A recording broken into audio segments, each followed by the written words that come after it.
Hello student, आज फिर से आप लोगों का स्वागत है एक नए से वीडियो में। आज हम लोग जानने वाले हैं क्लास 10th के फिजिक्स चैप्टर 5, जिसका नाम है विद्युत धारा का चुंबकीय प्रभाव। इसके ठीक पीछे मेरे भाई हम लोग क्या जाने हैं, फिजिक्स का ही चैप्टर 4 जाने हैं, जिसका नाम था सर विद्युत धारा। आज हमको जानने वाले हैं विद्युत धारा का सर चुंबकीय प्रभाव। आज हम लोग ऑब्जेक्टिव क्वेश्चन मेरे भाई बड़ी क्वेश्चन करेंगे और मजा भी आएगा। ये मेरे भाई आपका वीडियो हमारे दो पार्ट में होगा, ये पार्ट 1 है, पार्ट हमारा 2 रहेगा। इसमें कुछ हमारा क्वेश्चन रहेगा और उसमें भी हमारा क्वेश्चन रहेगा। समझ गए? तो मेरे भाई आपको रोज रोज का डेली डेली की क्लास हम लोग अपने अपने में कर रहे हैं और अच्छा तरीका से मेरे भाई कर रहे हैं, समझ रहे हैं और कर रहे हैं, और अपने एग्जाम को मद्देनजर रखते हुए मेरे भाई अपने एग्जाम की तैयारी में हम लोग लगे हुए हैं। समझ गए ना? तो प्लीज मेरे भाई अगर आपको समझ में आता है और अच्छा लगता है तो मेरे भाई अपने दोस्तों में खूब शेयर करिए। कम से कम इतना नहीं मेरे भाई अपने एक दोस्त को भी तो शेयर करिए। लाइक कमेंट शेयर और सब्सक्राइब मेरे भाई खूब करते रहिए। तो चलिए चलते हैं मेरे भाई, हम लोग अपने क्लास को स्टार्ट करते हैं और हर एक क्वेश्चन को मेरे भाई देखते हैं। चलेंगे फर्स्ट नंबर क्वेश्चन से देखेंगे और बताएंगे। किसी क्वेश्चन को पढ़िए मेरे भाई और इसका आंसर दीजिए जल्दी से, क्या आंसर होगा। क्या है, किसी सीधे चालक तार में धारा की दिशा और उसके संबंध चुंबकीय क्षेत्र की दिशा किस नियम से ज्ञात की जाती है, जल्दी से बताएंगे। किस नियम से सर ज्ञात की जाती है हमारा किसी धारा की दिशा और उससे संबंध चुंबकीय क्षेत्र की दिशा जो हम ज्ञात करते हैं, किस नियम से ज्ञात करते हैं, जल्दी से बताएंगे। फ्लेमिंग के वाम हस्त नियम से सर ये तो नहीं होने वाला है, और फ्लेमिंग के दक्षिण हस्त से नहीं होने वाला है सर। मैक्सवेल के दक्षिण हस्त नियम से, मतलब सर ऑप्शन नंबर डी, ये तो हमारे दक्षिण वाम हस्त नियम से इसमें हमें पढ़ना ही नहीं सर। मतलब मैक्सवेल के दक्षिण हस्त नियम से हमारा निकलता है कि किसी चालक तार में धारा की दिशा और उससे संबंधित चुंबकीय क्षेत्र की जो दिशा हम बताते हैं अपने मैक्सवेल के दक्षिण हस्त नियम से बताते हैं। इसका मेरे भाई आप अच्छा तरीके से याद रखें, बड़ी वीवीआई क्वेश्चन है। समझ गए ना? चलेंगे सेकंड नंबर क्वेश्चन मेरे भाई बताएंगे। क्या होगा, किसी विद्युत धारावाही सीधी लंबी परिनालिका के भीतर चुंबकीय क्षेत्र क्या होती है। परिनालिका के अंदर चुंबकीय क्षेत्र क्या होती है, ये आपका क्या हो गया सर, परिनालिका। ये मान लेते हैं इस तरह कुछ हमारा क्या है सर, परिनालिका है। परिनालिका के अंदर कैसे चुंबकीय क्षेत्र होता है वो तो मेरे भाई सबको पता है, सबको अच्छा तरीके से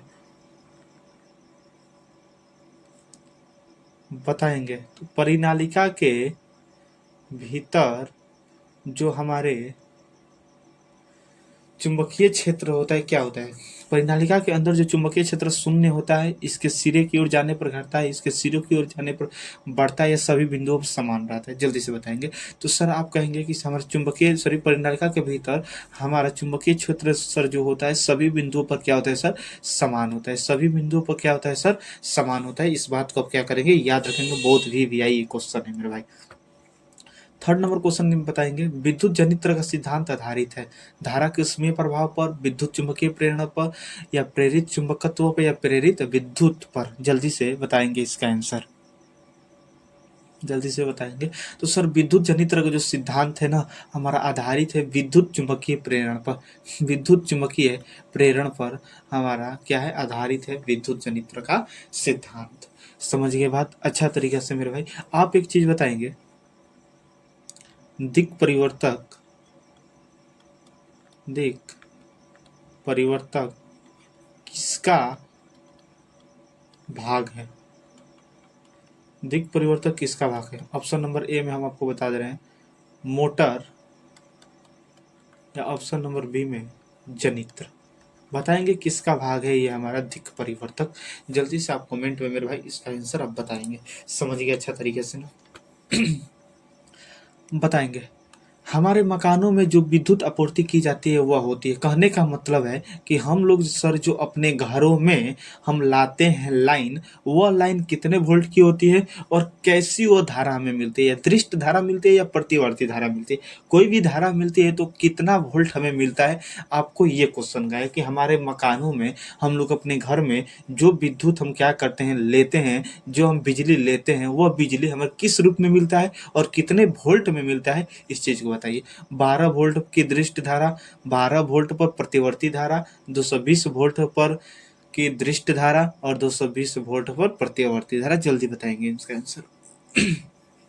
बड़ी मेरे भाई फेमस क्वेश्चन है, बहुत ज्यादा ही हमारा फेमस क्वेश्चन है, जल्दी से बताएंगे कि हमारे मकानों में जो विद्युत आपूर्ति की जाती है सर, वह कितने वोल्ट की होती है और कौन सी धारा मिलती है? तो आप बोलेंगे सर ये क्वेश्चन जो है ना हमारा 220 वोल्ट की प्रतिवर्ती धारा मिलती है। 220 वोल्ट की सर प्रतिवर्ती धारा मिलती है। समझ आ गया ना? चलेंगे 5 नंबर क्वेश्चन बताएंगे, विद्युत धारा उत्पन्न करने की युक्ति को क्या कहते हैं?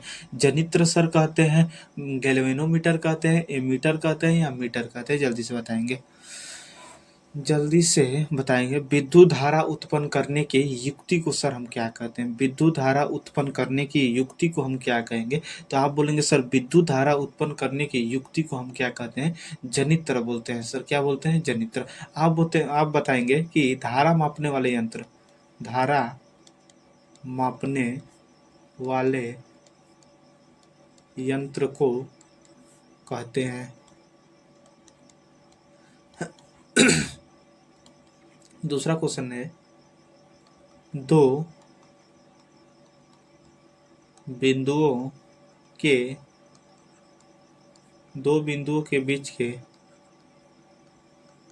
विभवांतर किससे मापा जाता है? दो बिंदुओं के बीच के विभवांतर किससे मापा जाता है? और हमारे धारा को किस यंत्र द्वारा हम मापते हैं? विद्युत धारा को किस यंत्र से मापते हैं? समझेंगे ना? 3rd नंबर क्वेश्चन बताएंगे, आवेश का मात्रक क्या होता है? आवेश का मात्रक। तीनों के मेरे भाई तीनों क्वेश्चन का आंसर आपको कमेंट बॉक्स में देना है, बात याद रखेंगे। समझ गए ना? 6 नंबर क्वेश्चन बताएंगे, विद्युत चुंबकीय प्रेरण की खोज किसने की थी? बताएंगे, विद्युत चुंबकीय प्रेरण की खोज किसने किया था? बताएंगे मेरे भाई, एम्पियर ने, फ्लेमिंग ने, फैराडे ने या कोई नहीं? बताएंगे, विद्युत चुंबकीय प्रेरण की खोज किसने किया था मेरे भाई? बताएंगे, विद्युत चुंबकीय प्रेरण सर पूछा है का खोज हमारा किसने किया था? एम्पियर ने किया था, फ्लेमिंग ने किया था, फैराडे ने या कोई नहीं? सर विद्युत चुंबकीय प्रेरण की खोज एम्पियर ने किया था, फ्लेमिंग भी नहीं किया था सर, फैराडे ने किया था। कौन किया था सर? फैराडे ने किया था। बात समझ गए अच्छा तरीका से? समझ गए ना? आपको एक चीज हमको बताइए आप कि फ्लेमिंग के वाम हस्त नियम में अंगूठा किसकी दिशा को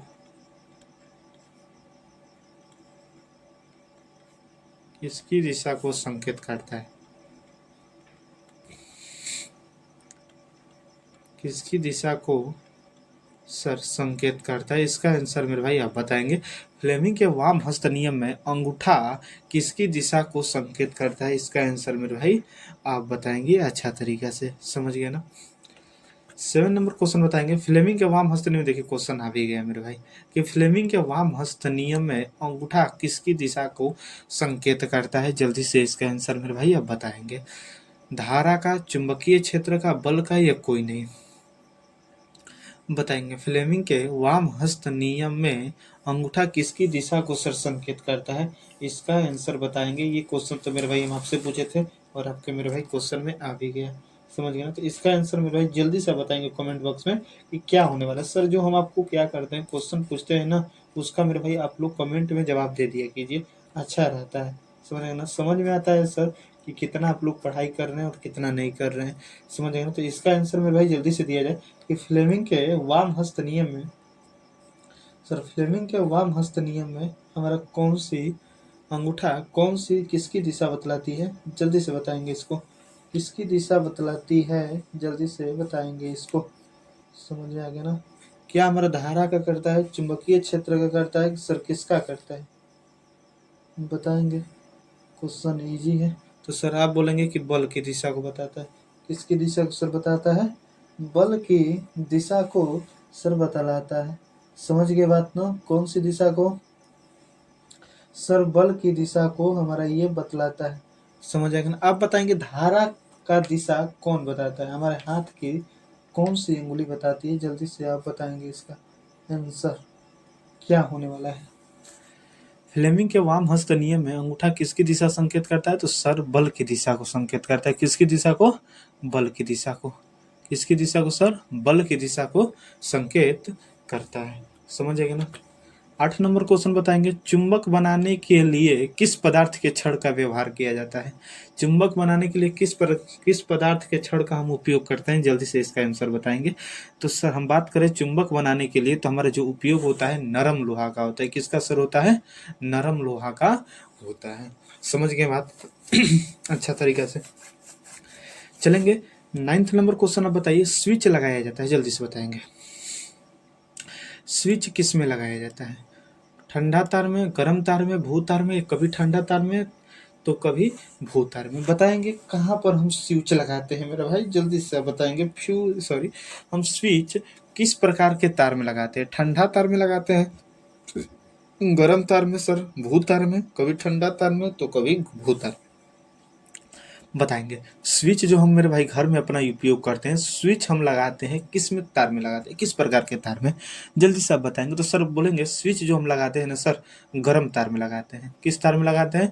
गर्म तार में लगाते हैं। समझ आएगा ना?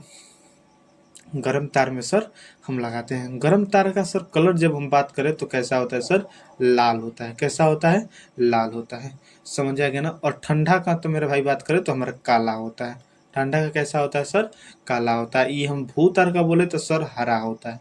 कलर आप याद रखेंगे, गर्म तार हमारा लाल कलर का होता है, ठंडा तार हमारा सर काला कलर का होता है। समझ गए ना? और भू तार सर हमारा, भू तार मतलब अर्थिंग के लिए जो होता है सर हरा होता है। याद आप रखेंगे। समझ गए बात ना? चलेंगे 10 नंबर क्वेश्चन बताएंगे, विद्युत परिपथ में विद्युत फ्यूज जोड़ा जाता है। विद्युत परिपथ में विद्युत फ्यूज जोड़ा जाता है भू तार में, उदासीन तार में, विद्युन्मय तार में या ठंडा तार में? इसका आंसर मेरे भाई बताएंगे। विद्युतमय तार में, ठंडा तार में, उदासीन तार में, भू तार में।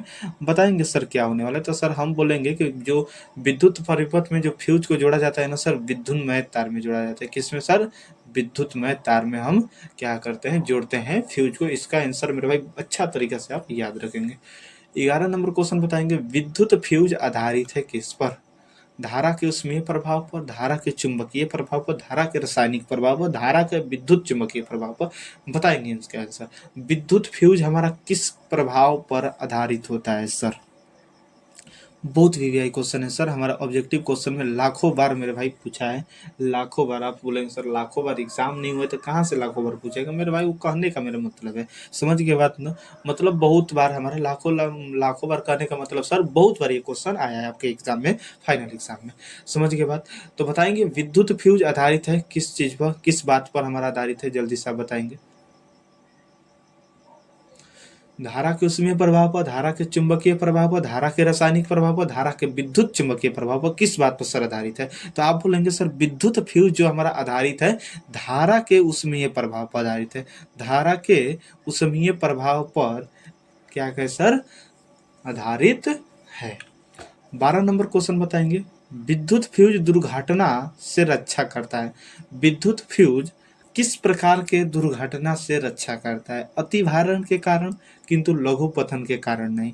लघु पतन सर पतन नहीं रहेगा, थ रहेगा। जहां जहां पर त लगा है मेरे भाई वहां पर आप थ बना लेंगे, थोड़ा मिस प्रिंटिंग है। लघु पतन के कारण या अति भारण के कारण नहीं। लघु पतन और अति भारण दोनों के कारण, न तो लघु पतन के कारण और न ही अति भारण के कारण। आपसे पूछा है कि हम घरों में विद्युत फ्यूज किससे बचने के लिए लगाते हैं? अति भारण के कारण लेकिन लघु पतन के कारण नहीं, लघु पतन के कारण लेकिन अति भारण के कारण नहीं। लघु पतन और अति भारण दोनों के कारण, न तो लघु पतन के कारण और न ही अति भारण के कारण। बताइए इसमें किस कारण से हम अपने घरों में सर विद्युत फ्यूज लगाते हैं, कटाउज लगाते हैं? आखिर क्यों लगाते हैं? जल्दी से बताएंगे। किसके किस लिए मेरे भाई हम अपने घरों में सर हम यूज करते हैं विद्युत फ्यूज का, कटाउज का सर हम क्यों उपयोग करते हैं? तो आप बोलेंगे सर ये तो हमारा नहीं होने वाला, ना ये होगा सर ना ये होगा। मतलब हम दोनों को बचने से, दोनों को बचने से सर क्या करते हैं? दोनों से बचने के लिए हम क्या करते हैं? अपने घरों में सर विद्युत फ्यूज का उपयोग करते हैं। 13 नंबर क्वेश्चन बताएंगे, घरेलू वायरिंग में 3 प्रकार के तार होते हैं। समझ गए ना? गरम, ठंडा और अर्ध मतलब भू तार। इन तारों के रंग होते हैं क्रमशः बताएंगे। गर्म का सर कलर कैसा होता है, गर्म का कलर कैसा होता है, और हमारा ठंडा तार का कलर कैसा होता है, और अर्थिंग के लिए कैसा होता है। समझ आएगा ना। हम आपको क्या बताए थे सर, पीछे ही आपको हम क्या बोलते हैं बता चुके हैं सर। गर्म तार जो होता है ना लाल कलर का होता है, कैसा होता है सर, लाल कलर का। ठंडा हमारा सर काला कलर का। और हमारा सर अर्थिंग जो होता है, अर्थिंग जो होता है, अर्थिंग सर, अर्थिंग जो होता है हमारा किस कलर का होता है, हरा। मतलब भूतार सर किस कलर का होता है, हरा कलर का। समझ गए ना। तो गर्म तार सर लाल काला हरा क्रमशः मतलब होता है एक सीरीज में, लाइन में। जैसे आपसे क्वेश्चन पूछा उसी तरह लाइन में हमारा आंसर भी होना चाहिए सर। सबसे पहले गर्म, ठंडा, अर्थ मतलब लाल काला हरा आने वाला है। लाल काला सर ये नहीं होगा, लाल काला नहीं होगा सर, लाल काला और तथा हरा मतलब सर ऑप्शन नंबर सी हमारा क्या हो जाने वाला है सर, राइट हो जाएगा। लाल काला तथा हरा सर होगा। समझिए ना। याद आप रखेंगे कि गर्म तार सर जो होता है लाल कलर का होता है, ठंडा सर काला कलर का होता है, और हमारा अर्थ जो अर्थ कहने का सर है मतलब है अर्थिंग भूतार जो है सर हमारा हरा कलर का होता है। 14 नंबर क्वेश्चन बताएंगे, घरेलू उपयोग के लिए विद्युत की आपूर्ति किया जाता है। हम घरों में उपयोग करने के लिए हम जो विद्युत आपूर्ति करते हैं कितने वोल्ट का होता है। तो सर आप बोलेंगे कि ये क्वेश्चन हमारा पीछे हो चुका है, लेकिन कुछ दूसरा हमारा इसमें पूछते, कोई दूसरा सर नहीं पढ़े, हम पढ़े हैं तो सर मार देंगे अच्छा तरीके से, कोई हमारा दिक्कत नहीं होगा। समझ आएगा ना। आपको हम बताए थे कि सर विद्युत आपूर्ति के लिए, विद्युत आपूर्ति के लिए 220 वोल्ट चाहिए होता है। और कौन सी धारा सर, प्रत्यावर्ती धारा। कौन सी धारा सर, प्रत्यावर्ती धारा की जरूरत हमें पड़ती है। समझ गए बात ना। तो घरेलू उपयोग के लिए सर विद्युत की आपूर्ति होती है 220 वोल्ट। और मेरे भाई बता करें एक चीज और, तो सर बात होती है हर्ट्ज का, 50 हर्ट्ज। 220 वोल्ट 50 हर्ट्ज हमें मिलता है अपने घरों में सर विद्युत। और कैसा धारा होता है सर, प्रत्यावर्ती धारा होता है। अपने घरों में जो हम यूज करते हैं सर प्रत्यावर्ती धारा हमारा होता है। 220 वोल्ट 50 हर्ट्ज सर कहाँ पर है, 220 वोल्ट 50 हर्ट्ज मतलब सर ऑप्शन नंबर क्या होने वाला है, सी सर राइट हो जाएगा। समझ गए बात ना।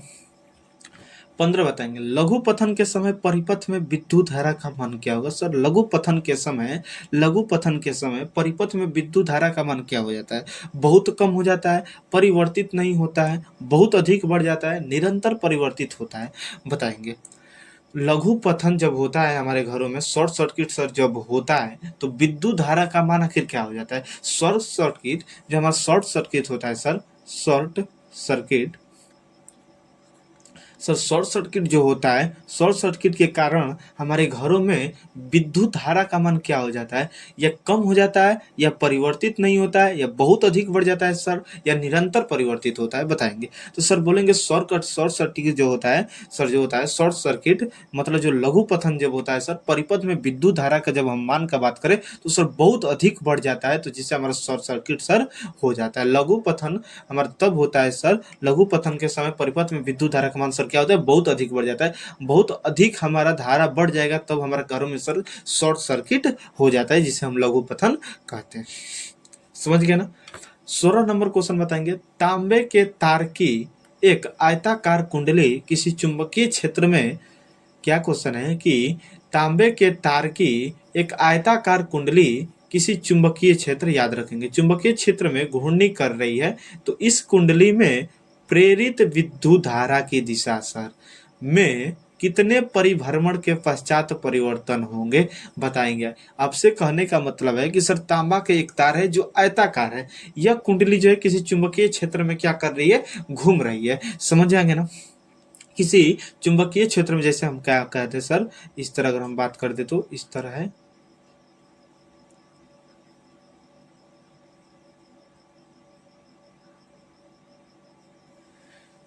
समझ गए ना। ये सर इस तरह हमारा कुछ क्या कर रही है, गति कर रही है, घूम रही है।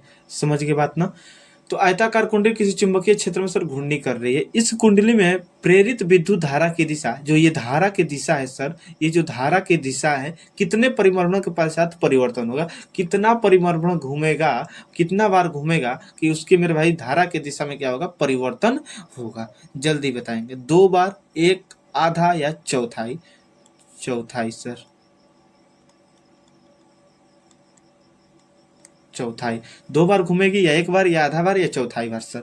जल्दी से इसका आंसर बताइए। तो आप बोलेंगे सर आधा बार जब हमारी पढ़े थ्योरी में अच्छा तरीके से कि थ्योरी में सर पढ़ेंगे आधा बार जब घूमेगी तो हमारे इसका दिशा में सर क्या हो जाएगा, परिवर्तन होता है। 17 नंबर क्वेश्चन बताएंगे, किसी एसी जनित्र तथा डीसी जनित्र एक मूलभूत अंतर यह है कि, मतलब कहने का कि एसी जनित्र और डीसी जनित्र में एक मूल हमारा अंतर क्या है, जल्दी बताएंगे, जल्दी बताएंगे इसका आंसर। तो आप बोलेंगे सर एसी जनित्र में विद्युत चुंबक होता है जबकि डीसी जनित्र में स्थायी चुंबक होता है। ऐसा बात नहीं है सर, ये गलत हमको लग रहा है। मूल आपको अंतर दिख रहा है जो एक्यूरेट होता है सर, एक्वे में जो होता है। डीसी जनित्र उच्च वोल्टता उत्पन्न करता है, ये भी हमको गलत दिख रहा है। एसी जनित्र उच्च वोल्टता, ये भी सर गलती है। जो बचा हुआ तो हमारा राइट तो होने वाला ही है सर, देख लेते हैं। एसी जनित्र में सर्पी वलय होते हैं जबकि ये डीसी जनित्र में दिक् परिवर्तक होता है। समझ गए ना मेरे भाई? ऑप्शन नंबर ये हमारा क्या हो जाने वाला है, राइट हो जाने वाला है। समझ जाएंगे ना, ऑप्शन नंबर हमारा डी सर राइट हो जाने वाला, क्योंकि एक मूल अंतर है, एक सामान्य अंतर है सर। हमारा जो मेन अंतर है, एसी जनित्र में सर्पी वलय होता है लेकिन डीसी जनित्र में सर दिक् परिवर्तक होता है। इस बात को आप याद, दिक् परिवर्तक का मतलब आपको पता होगा सर, मोटर में जब पढ़ेंगे तब। समझ गए बात ना? चलेंगे 18 नंबर क्वेश्चन बताएंगे, वास्तव में विद्युत जनित्र किस तरह कार्य करता है? वास्तव में जो विद्युत जनित्र कार्य करता है सर, किस तरह कार्य करता है बताएंगे। विद्युत आवेश के किसी स्रोत का कार्य करता है, विद्युत आवेश के किसी स्रोत का कार्य, ये तो सर नहीं लग रहा है हमें।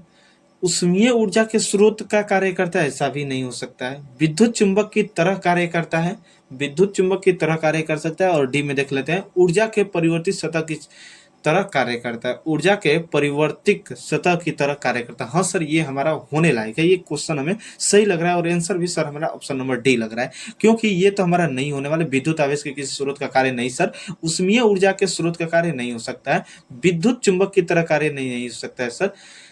क्या आपसे क्वेश्चन पूछा है कि विद्युत जनित्र किस तरह कार्य करता है, तो यहां से आप देखेंगे कि ऊर्जा के परिवर्तित सतह की तरह, यहां पर हमारा ऊर्जा का क्या होता है सर, परिवर्तन होता है। इस ऊर्जा से उस ऊर्जा में हमारा क्या होता है सर, डिफर कहता है, ये हमारा विद्युत जनित्र बदलता है। समझ आएगा ना बात?